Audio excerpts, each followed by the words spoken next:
দিনে পবিত্র মাস নবী পাক সাল্লাল্লাহু আলাইহি ওয়াসাল্লামের জন্মগ্রহণের মাসে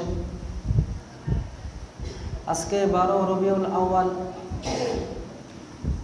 অনেক উলামায়ে কেরামের মতে আজকের এই দিনে মহানবী সাল্লাল্লাহু আলাইহি ওয়াসাল্লাম জন্মগ্রহণ করেছেন এবং সবাই একমত এই দিনেই মহানবী সাল্লাল্লাহু আলাইহি ওয়াসাল্লাম দুনিয়া থেকে বিদায় নিয়েছেন। আল্লাহ রাব্বুল আলামিন অত্যন্ত মেহেরবানি করে ভালোবেসে একান্ত মেহেরবানি করে আল্লাহ তাআলা আমাদেরকে শত শত মুমিন মুসলমানের ভিতর থেকে পছন্দ করে যথাসময়ে আল্লাহ রাব্বুল আলামিনের ঘরে আল্লাহ তাআলার মহান হুকুম জুমআর ফরজ নামাজ আদায় করার জন্য আল্লাহ তাআলা শত ব্যস্ততার মধ্যে থেকে আল্লাহ তাআলা আমাদেরকে পছন্দ করে তার ঘর পর্যন্ত নিয়ে আসছেন। এজন্য আমরা সবাই দিল থেকে অন্তরের অন্তঃস্থল থেকে আবেগ আপ্লুত কণ্ঠে আমরা সবাই একযোগে এক বাক্যে পড়ে নিচ্ছি আলহামদুলিল্লাহ। শত কোটি দরুদ ও সালাম মানবতার কাণ্ডারি মুক্তির দিশারি অসংখ্য অবহেলিত নির্যাতিত নিপীড়িত জনতার বন্ধু সরকারে দু আলেম নবী, যিনি আমাদের জন্য শাফায়াত করবেন, যার শাফায়াত ছাড়া কোনো মানুষ জান্নাতে যেতে পারবে না এবং তার আগেও কেউ কোনো নবী জান্নাতেও যেতে পারবে না, সেই মহানবী শ্রেষ্ঠ নবী সাইয়্যিদুল মুরসালিন মুহাম্মদুর রাসূলুল্লাহ সাল্লাল্লাহু আলাইহি ওয়াসাল্লামের উপর আবারও আমরা সংক্ষিপ্তভাবে দরুদ পাঠিয়ে দিচ্ছি সোনার মদিনা। সকলে বলছি সাল্লাল্লাহু আলাইহি ওয়াসাল্লাম। অত্যন্ত ভারাক্রান্ত হৃদয় নিয়ে বলতে হচ্ছে, আমরা সবাই জানি ফ্রান্সের মাটির ভিতরে মহানবী সাল্লাল্লাহু আলাইহি ওয়াসাল্লামকে নিয়ে কটূক্তি করা হয়েছে। আজকে মনের মধ্যে অত্যন্ত ব্যথা নিয়ে একজন মুমিন মুসলমান তার দিলের মধ্যে ব্যথা থাকবেই। যার কালেমা পড়ছে, যার ঈমান আছে, তার দিলের মধ্যে ব্যথা থাকবে। যাকে সৃষ্টি না করে আল্লাহ রাব্বুল আলামিন কোনো কিছু সৃষ্টি করতেন না, সেই মহামানব সর্বশ্রেষ্ঠ মাখলুকের সর্বশ্রেষ্ঠ সৃষ্টি, যার আগমনে গোটা বিশ্ব ধন্য হয়েছে, সেই রহমাতাল লিল আলামিনকে নিয়ে কাফের বেঈমান তাকে নিয়ে অঙ্কন করে ব্যঙ্গচিত্র করে প্রদর্শনী করে আল্লাহ রাব্বুল আলামিন যে এখনো পর্যন্ত আসমান থেকে গজব দেয় নাই, পৃথিবী ধ্বংস করে নাই, এখনো যে আল্লাহ রাব্বুল আলামিন দুনিয়াকে টিকিয়ে রাখছেন, এটা আমাদের জন্য রহমত স্বরূপ। পৃথিবীর শুরু থেকে এ পর্যন্ত আল্লাহ রাব্বুল আলামিন তাকে কেউ গালি দিলে, তাকে কেউ কোনো কিছু বললে আল্লাহ তাআলা সহ্য করেন। পৃথিবীর সমস্ত মানুষও যদি তাকে তার হুকুম না মানে আল্লাহ তাআলা গজব দিয়ে শেষ করে দেন না। পৃথিবীর শুরু থেকে এ পর্যন্ত কাফের বেঈমানরা আল্লাহ তাআলার হুকুম মানে নাই এবং কি মুসলমানরা পর্যন্ত নাফরমানি করে, তারপরেও 3 বেলা 4 বেলা আল্লাহ তাআলা তাদেরকে খাদ্যের ব্যবস্থা করতেছেন। আমাদের খাদ্যের ব্যবস্থা আল্লাহ তাআলা করেন। অক্সিজেন, আলো বাতাস, যত প্রকার নাজ নিয়ামত দরকার আমাদের বেঁচে থাকার জন্যে সব কিছুই আল্লাহ রাব্বুল আলামিন পুঙ্খানুপুঙ্খানুভাবে সঠিকভাবে আঞ্জাম দিয়ে আসছেন। কিন্তু পৃথিবীর শুরু থেকে এই পর্যন্ত যতগুলি নবী রাসূল আল্লাহ রাব্বুল আলামিন প্রেরণ করেছেন, আল্লাহ রাব্বুল আলামিনকে গালি দিলে আল্লাহ তাআলা সইছে, আল্লাহ তাআলার কাছে নাফরমানি করলে আল্লাহ তাআলা সইছে। কিন্তু পৃথিবী শুরু থেকে এই পর্যন্ত নবীদেরকে আল্লাহ রাব্বুল আলামিনের কাফের বেঈমানরা যত ধরনের গালিগালাজ করেছে, যত অন্যায় করেছে, যত অত্যাচার করেছে, এটা আল্লাহ রাব্বুল আলামিন বরদাস্ত করে নাই। নবী পাক সাল্লাল্লাহু আলাইহি ওয়াসাল্লামের জীবন দশায় যতগুলি কাফেররা রাসূল পাক সাল্লাল্লাহু আলাইহি ওয়াসাল্লামের আপনজনেরা যদি কেউ গালি দিত, এটা আল্লাহ রাব্বুল আলামিন বরদাস্ত করে নাই। নবী পাক সাল্লাল্লাহু আলাইহি ওয়াসাল্লামের আপন চাচা আবু লাহাব তার সম্পর্কে সূরা আল্লাহ তাআলা নাজিল করে দিয়ে পৃথিবীতে জানিয়ে দিয়েছেন। তার আপন চাচা আবু লাহাবকে আল্লাহ রাব্বুল আলামিন এমন শাস্তি দিবেন কুরআনের মধ্যে আল্লাহ তাআলা সূরা নাজিল করে দিয়েছেন। এমনকি বিশ্বনবী সাল্লাল্লাহু আলাইহি সাল্লাম যখন তার কাছে কালেমার দাওয়াত নিয়ে গেলেন, দাওয়াত তো গ্রহণ করে নাই। তাব্বাল্লাকা ইয়া মুহাম্মদ, নাউযুবিল্লাহ বলেন, হে রাসূল আপনি ধ্বংস হয়ে যান, শুধু এই কথা বলেছে। আল্লাহ রাব্বুল আলামিন সাথে সাথে আয়াত নাজিল করে দিয়েছেন, তাব্বাত ইয়াদা আবি লাহাব ওয়া তাব্বা মা আগনা আনহু মালুহু ওয়া মা কাসাব। আল্লাহ রাব্বুল আলামিন এই কথা বলার সাথে সাথেই ফেরেশতা জিবরাইলের মাধ্যমে জানিয়ে দিলেন আবু লাহাব ধ্বংস, তার স্ত্রী সহ ধ্বংস, তার হাত ধ্বংস হয়ে যাবে, সে জাহান্নামে জ্বলবে। কিরকম জাহান্নামে জ্বলবেন সেটাও আল্লাহ রাব্বুল আলামিন জানিয়ে দিয়েছে। তার স্ত্রী তাকে ইন্ধন যোগাতো, তাকে সহযোগিতা করার কারণে ওয়ামরাতু হাম্মালাতাল হাতাব, তার স্ত্রী সহ আল্লাহ রাব্বুল আলামিন জাহান্নামের অধিবাসী করে দিয়েছে।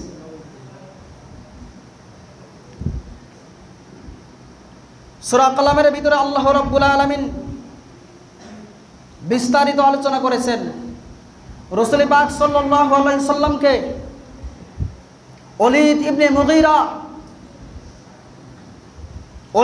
মুগীরা মুনাফিকদের সর্দার ওলীদ ইবনে মুগীরা রাসূল পাক সাল্লাল্লাহু আলাইহি সাল্লামকে মাত্র বলেছে, হে রাসূল আপনি পাগল। এই কথাটুকু বলার কারণে আল্লাহ রাব্বুল আলামিন সহ্য করে নাই, সাথে সাথে জিবরাইলের মাধ্যমে আয়াত নাজিল করে দিয়ে নুন ওয়াল কলমি ওয়া মা ইয়াসতুরুন, এই সূরাটা নাজিল করে দিয়ে আল্লাহ রাব্বুল আলামিন জানিয়ে দিলেন, মা আনতা বিনি'মাতি রাব্বিকা বিমাজনুন, হে রাসূল আপনি পাগল নয়, যারা বলেছে তারা ধ্বংস হয়ে যাবে তারাই উম্মাহ। হে রাসূল আপনি জানিয়ে দেন ওলীদ ইবনে মুগীরা আপনাকে পাগল বলেছে, তার মধ্যে 10টা বড় বড় দোষ আছে, তার মধ্যে সর্বনিম্ন দোষ হচ্ছে সে একটা জারজ সন্তান। তার মধ্যে ওলীদ ইবনে মুগীরার মধ্যে 10টা ভুল আছে, 10টা দোষ তার আছে, তার মধ্যে সর্বনিম্ন দোষ হচ্ছে সে একজন জারজ সন্তান। এই কথা শোনার পর ওলীদ ইবনে মুগীরা আশ্চর্য হয়ে গেল, দৌড়ে তার মায়ের কাছে চলে গেছে, মা, মুসলমানদের নবী মুহাম্মদ সাল্লাল্লাহু আলাইহি ওয়াসাল্লাম সে আমাকে আজকে জারজ সন্তান বলছে, মাগো একমাত্র তুমিই জানো আসলে আমি কি জারজ সন্তান কিনা, তুমিই জানো, আর কেউ জানে না। ওগো মা তুমি বলো, যদি সত্য কথা না বলো তাহলে আমার তরবারিটা তোমার উপরেও উঠতে দ্বিধাবোধ করবে না। যখন তরবারি দেখছে, মা বলতেছে, বাবা তুমি আমাকে মারো কাটো, আমি আজকে সত্য কথাই বলবো। মুহাম্মদ সাল্লাল্লাহু আলাইহি সাল্লাম সত্য কথা বলেছে, আসলেই তুমি জারজ সন্তান। মা বলতেছে, তোমার বাবা অনেক ধন সম্পত্তির মালিক ছিল, তোমার বাবা অক্ষম ছিল, একটা সন্তান দিতে পারে নাই। আমার সংসারে, তোমার বাবার সংসারে কোনো সন্তান ছিল না, তোমার বাবার কাছে একটা লোক কাজ করতো, কাজের লোক, তার সাথে আমি জিনায় ব্যভিচার করে অবৈধ সম্পর্ক করে তুমি পয়দা হয়েছ। আজও পর্যন্ত আমরা দেখতে পাই বিশ্বনবী সাল্লাল্লাহু আলাইহি সাল্লামকে নিয়ে আজও পর্যন্ত যারা এই বাংলাদেশে যারা মহানবী সাল্লাল্লাহু আলাইহি সাল্লামকে নিয়ে যারা কটূক্তি করেছে, কার্টুন করেছে, তারা অবশ্যই অবৈধ সন্তান, জারজ সন্তান, তারা অবৈধভাবে পয়দা হয়েছে।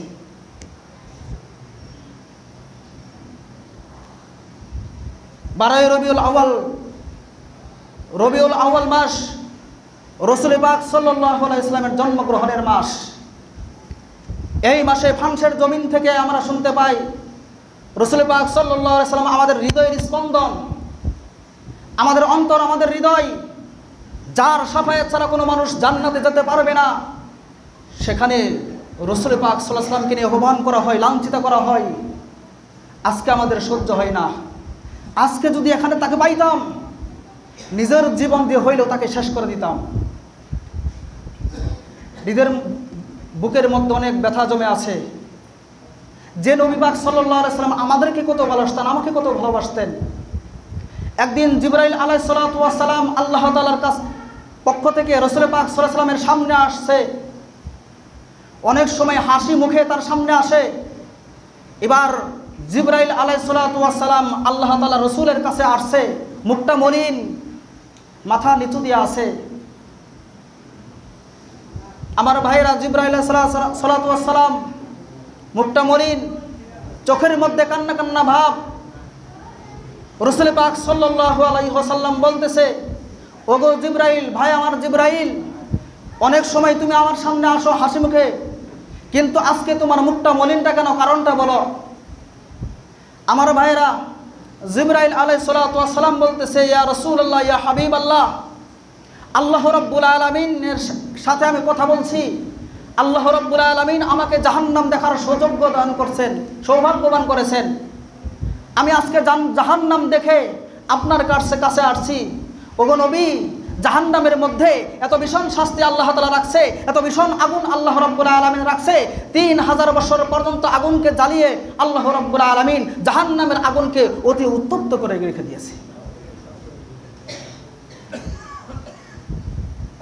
জিবরাইল বলতেছে, ইয়া রাসূলুল্লাহ, ইয়া হাবিবাল্লাহ, এবং পৃথিবীর মধ্যে, জমিনের মধ্যে এমন কোন বিপদ আপদ নাই জাহান্নামের চাইতে বেশি হইতে পারে।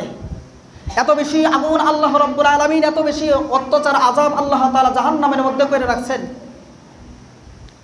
ওগো নবী, কাফের বেঈমান তো জাহান্নামের মধ্যে যাবে, মুনাফিকরা জাহান্নামের মধ্যে যাবে, কিন্তু সর্বশেষ জাহান্নামে আমি দেখলাম 7 জায়গার ভিতরে দেখলাম, সপ্তম থেকে প্রথম নম্বর যখন আসলাম, সপ্তমদের দেখলাম কাফের বেঈমান আছে, মুশরিকরা আছে, অগ্নি পূজক, মূর্তি পূজক, তারকা পূজক, গাছ পূজক, সমস্ত পূজকদেরকে আমি দেখলাম। কিন্তু সর্বশেষ যখন প্রথম জাহান্নামের স্তরে যখন আসলাম, ওগো নবী, আপনার উম্মতদেরকে আমি জাহান্নামের মধ্যে দেখতে পাইলাম। নাউজুবিল্লাহ। ওগো নবী, আপনার উম্মতদেরকে আমি জাহান্নামের মধ্যে দেখতে পাইলাম। আল্লাহ রাসূল সাল্লাল্লাহু আলাইহি সাল্লাম চোখের পানি ছেড়ে দিয়ে কাঁদতেছেন, এই যে কান্না শুরু করেছেন। আল্লাহ রাসূল সাল্লাল্লাহু আলাইহি সাল্লাম দৌড়ে গিয়ে ঘরের দরজা জানলা বন্ধ করে দিয়ে অজুরে কাঁদতেছে। 3 দিন পর্যন্ত একাধারে রাসূল পাক সাল্লাল্লাহু আলাইহি সাল্লাম কাঁদে, চোখের পানি আর শেষ হয় না। আবু বকর সিদ্দিক রাদিয়াল্লাহু তাআলা আনহু রাসূলের কাছে চলে গেছে, ওগো নবীজি, আপনি আমাদের সংস্পর্শন ছেড়ে দিয়েছেন, আমার কারণে আপনি কি দুঃখ পেয়েছেন, কষ্ট পেয়েছেন? উমর রাদিয়াল্লাহু তাআলা চোখের পানি ছেড়ে দিয়ে বলে, ওগো রাসূল, আপনি দরজা খুলুন, আমি উমর যদি কোনো ভুল করে থাকি, হে রাসূল, আপনি আমাকে মাফ করে দেন। আলী রাদিয়াল্লাহু তাআলা চোখের পানি ছেড়ে দিয়ে কান্না করে দিয়ে বলে, ওগো নবী, আপনি দরজা খুলুন, আপনি আর কাঁদবেন না, আপনার সংস্পর্শন আজকে 3 দিন যাবৎ আমাদের শরীরে স্তব্ধ হয়ে গেছে। ওগো নবী, আপনি কান্না বন্ধ করুন, আমরা যদি কোনো ভুল বেয়াদবি করে থাকি আপনি আমাদেরকে মাফ করে দেবেন, শুধরিয়ে দেবেন। খুদার কসম, আল্লাহর কসম, রাসূল পাক সাল্লাল্লাহু আলাইহি ওয়াসাল্লাম দরজা খুলে না। হযরত আলী রাদিয়াল্লাহু তাআলা বলতেছে, ওগো সাহাবারা, আজকে রাসূল পাক সাল্লাল্লাহু আলাইহি ওয়াসাল্লাম দরজা খুলবে না। আজকে মা ফাতেমা রাদিয়াল্লাহু তাআলা আনহা যদি আসে, একমাত্র কলিজার টুকরা আমাদের চাইতে সবচাইতে বেশি ফাতেমাকে বেশি ভালোবাসে। আমার বিবি ফাতেমা যদি আসে, হয়তোবা রাসূল পাক সাল্লাল্লাহু আলাইহি ওয়াসাল্লাম দরজা খুলতে পারে। ফাতেমা শুনে দৌড়ে যখন আসছে, বাবা, আপনি দরজা খুলুন, আপনি ঘরের ভিতরে কেন কাঁদেন, আপনি কেন কাঁদতেছেন? ফাতেমাকে আল্লাহ রাসূল সাল্লাল্লাহু আলাইহি ওয়াসাল্লাম অত্যন্ত বেশি ভালোবাসতেন, মহব্বত করতেন। আমার ভাইয়েরা সাথে সাথে দরজা খুলছে, ফাতেমাকে জড়িয়ে ধরে কান্না শুরু করে দিচ্ছে, বাবা, তুমি কেন কাঁদো? আমার ভাইরা, আল্লাহ রাসূল সাল্লাল্লাহু আলাইহি ওয়াসাল্লাম চোখের পানি ছেড়ে দিয়ে বলে, মা ফাতেমা রে, জিবরাইল আলাইহিস সালাতু ওয়াস সালাম আমার কাছে এসে বলতেছে জিবরাইল নাকি জাহান্নাম দেখছে। তখন কিন্তু রাসূল পাক সাল্লাল্লাহু আলাইহি ওয়াসাল্লাম মেরাজ হয় নাই, জাহান্নাম দেখে নাই। এটা মেরাজের অনেক আগের ঘটনা। রাসূল পাক সাল্লাল্লাহু আলাইহি ওয়াসাল্লাম বলতেছে, ইয়া রাসূল, হে ফাতেমা, জিবরাইল আমার সামনে এসে বলতেছে জাহান্নামের মধ্যে আমার উম্মতরা থাকবে নাকি, জাহান্নামের মধ্যে আমার উম্মতরা অবস্থান করবে। আমি রাসূল থাকা সত্ত্বেও যদি আমার একটা উম্মত যদি জাহান্নামে যায়, আমি রাসূল তো ব্যর্থতা অবলম্বন করলাম। আজকে দুস্থ বুজুর্গ, আজকে রাসূল পাক সাল্লাল্লাহু আলাইহি সাল্লাম আমাদের জন্য যা করেছেন, সারাটা জীবন এক সেকেন্ডের জন্য নিজের পরিবার পরিজনের চিন্তা কখনো করে নাই, আমাদের জন্য চিন্তা করেছে রাসূল পাক সাল্লাল্লাহু আলাইহি সাল্লাম। আজকে সেই নবীর জন্য আজকে কাফের বেঈমান আজকে আমার রাসূল শানে আজকে লানত করে, তারা ব্যঙ্গচিত্র করে, অন্তর সহ্য হয় না। কোনো মুসলমান ঘরে বসে থাকতে পারে না। আজকে আলেম ওলামারা আজকে সারা পৃথিবীর মধ্য থেকে আন্দোলন করতেছে। গতকালকে আমরা মানববন্ধন শেরপুর করে আসলাম, আজকে হবে, আগামীকালও হবে, রবিবার পার্কে সারা জেলাব্যাপী হবে। মুসলমানের বাচ্চা ঘরে থাকতে পারে না, যে রাসূল একটা সেকেন্ডের জন্য নিজের পরিবারের চিন্তা করে নাই। নবী পাক সাল্লাল্লাহু আলাইহি সাল্লামকে আল্লাহ তাআলা জানিয়ে দিয়েছে, ইয়া রাসূলুল্লাহ, ইয়া হাবিবাল্লাহ, আমার বন্ধু, আপনি কি উহুদ পাহাড় চান আপনার জন্য স্বর্ণে পরিণত হয়ে আপনার পায়ের কাছে চলে আসুক? আপনি যাবেন না, উহুদ পাহাড় আপনার পায়ের কাছে চলে আসবে। আপনি কি চান? আপনি নিয়ে নেন। আল্লাহ রাসূল সাল্লাল্লাহু আলাইহি সাল্লাম গ্রহণ করে নাই। আমার ভাইরা ফাতেমাকে জড়িয়ে ধরে যখন কাঁদতেছে, আল্লাহ রাসূল বলতেছে, আমাকে জিবরাইল এসে বলল জাহান্নামের মধ্যেও নাকি আমার উম্মতরা থাকবে। যখন রাসূল পাক সাল্লাল্লাহু আলাইহি ওয়াসাল্লাম কান্না বন্ধ হচ্ছে না, নবীর চোখের পানি আল্লাহ তাআলা সহ্য করে নাই, আল্লাহ তাআলা তাড়াতাড়ি জিবরাইলকে পাঠিয়ে দিয়েছে, জিবরাইল আমার বন্ধুর কাছে তুমি তাড়াতাড়ি চলে যাও, আমার বন্ধু কাঁদতে কাঁদতে হয়রান হয়ে যাচ্ছে। আমার ভাইরা, জিবরাইল আলাইহিস সালাতু ওয়াস সালাম আল্লাহ রাসূল সাল্লাল্লাহু আলাইহি ওয়াসাল্লামের কাছে চলে এসে বলতেছে, ওগো নবী, আপনি আর কাঁদবেন না, আপনাকে আর কাঁদতে হবে না। আল্লাহ রাব্বুল আলামিন আপনার চোখের পানি দেখে আল্লাহ তাআলা সহ্য করতে পারে না। ওগো নবী, আপনাকে স্পেশাল একটা পাওয়ার দিয়েছে, আপনার উম্মতের জন্য আপনি যা চাবেন আল্লাহ তাআলা চাই দিব।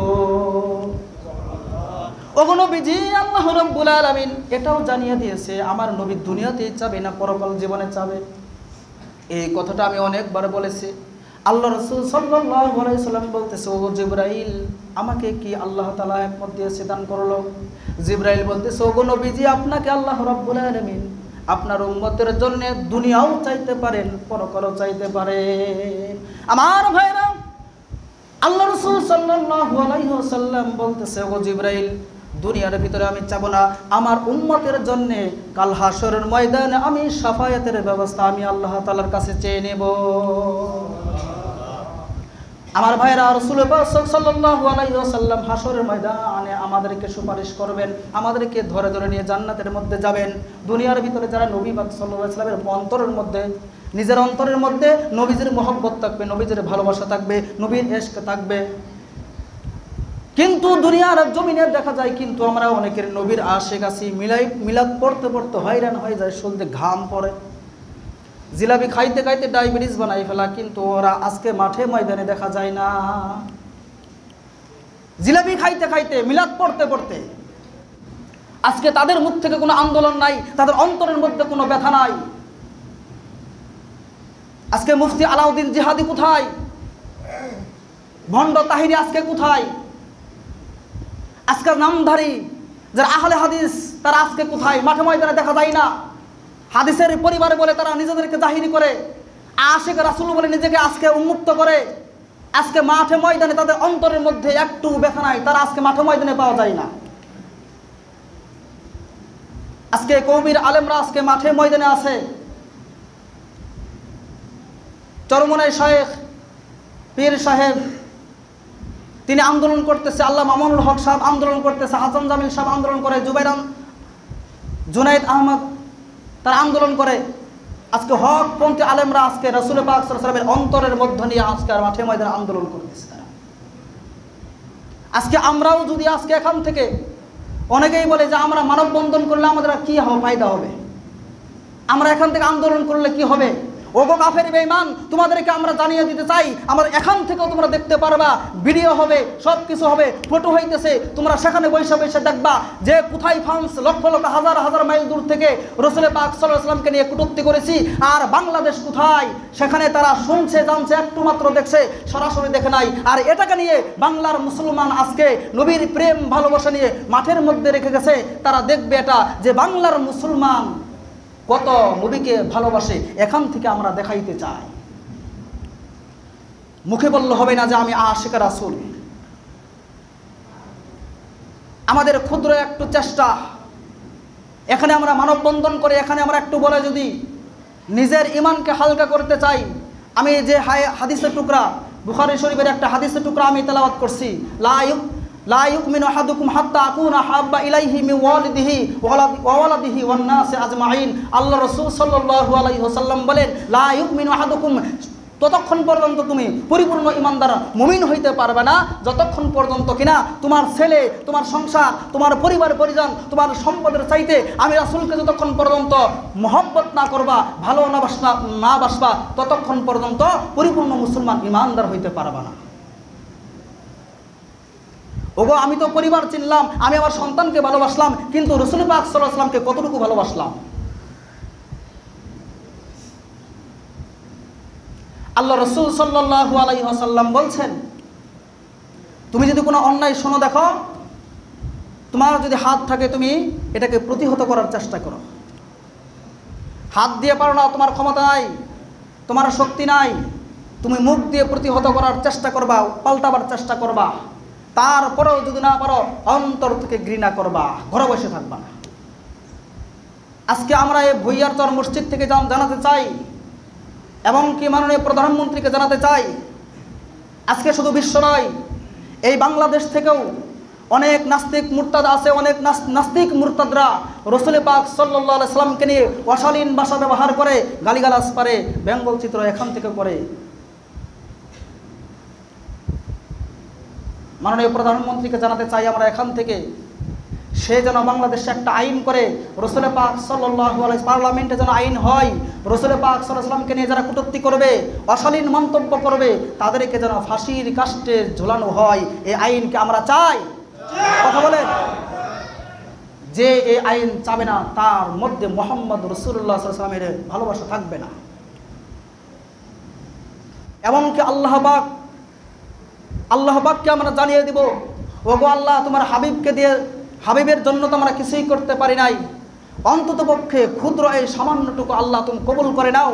এই অন্তরের ভালোবাসা মহব্বতটুকু যদি থাকে, আল্লাহ তাআলার কাছে যদি এটা প্রিয় হয়, পছন্দ হয়, কাল হাসরের ময়দানে আল্লাহর কসম, কাল হাসরের ময়দানে আমাদের এটাও নাজাতের ওসিলা হইতে পারে, শাফায়াতের অধিকার হইতে পারে। মদিনাতে রওজা মুবারকের মধ্যে থেকে রাসূল পাক সাল্লাল্লাহু আলাইহি ওয়াসাল্লাম আমাদের জন্য এখনো কাঁদতেছে, এখনো কাঁদে তিনি, এখনো কাঁদতেছেন। ইয়া উম্মতি হাবলি, ইয়া উম্মতি হাবলি, উম্মতের কি হবে, উম্মতের কি হবে।